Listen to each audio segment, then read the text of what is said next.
कैसे हो दोस्तों। आशा करता हूँ कि आप सब लोग बहुत अच्छे होंगे। फार्मिंग आइडियाज़ के इस यूट्यूब चैनल में आप सभी का बहुत बहुत स्वागत है। दोस्तों, किसी भी पौधे का बढ़वार और विकास के लिए 3 प्रमुख पोषक तत्वों में से नाइट्रोजन का भूमिका सबसे अहम है।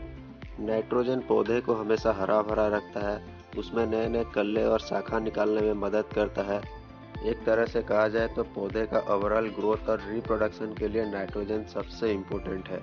लेकिन क्या आपको पता है कि हमारे पौधे या फसल में नाइट्रोजन की कमी या ज़्यादा होने से यह कितना नुकसान साबित हो सकता है।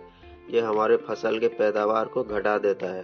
अभी सवाल ये आता है कि अगर हमारे फसल में नाइट्रोजन की कमी या ज़्यादा होता है तो इसको पहचाने कैसे और इसको ट्रीटमेंट करने का क्या रास्ता है।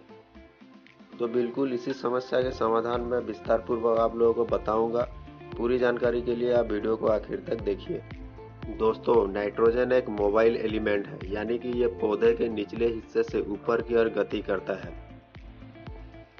कहने का मतलब, अगर किसी पौधे में नाइट्रोजन की डेफिशिएंसी होता है तो पौधे का निचले पत्ता पीला होकर झड़ने लगते हैं। फिर भी अगर इस समस्या का कोई उपचार ना किया जाए तो पौधे में धीरे धीरे करके नीचे से लेकर ऊपर तक सारे पत्तियां पीला होकर गिरने लगते हैं। पौधे में नए कल्ले या ब्रांचेस आना बंद हो जाता है और धीरे धीरे करके पौधे का बढ़वार रुक जाता है।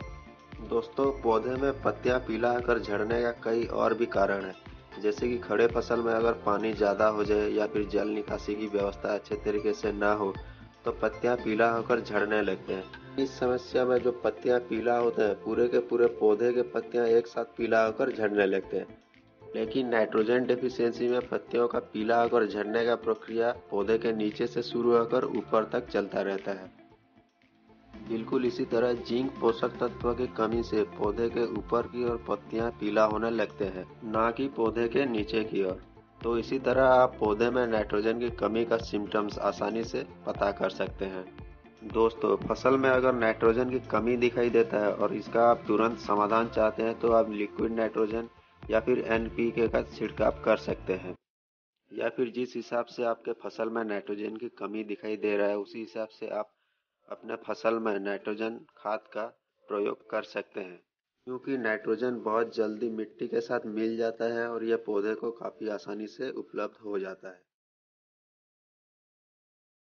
तो अब बात करते हैं कि पौधे को अगर ज़रूरत से ज़्यादा नाइट्रोजन मिल जाता है तो यह पौधे को किस तरह से नुकसान पहुंचाता है।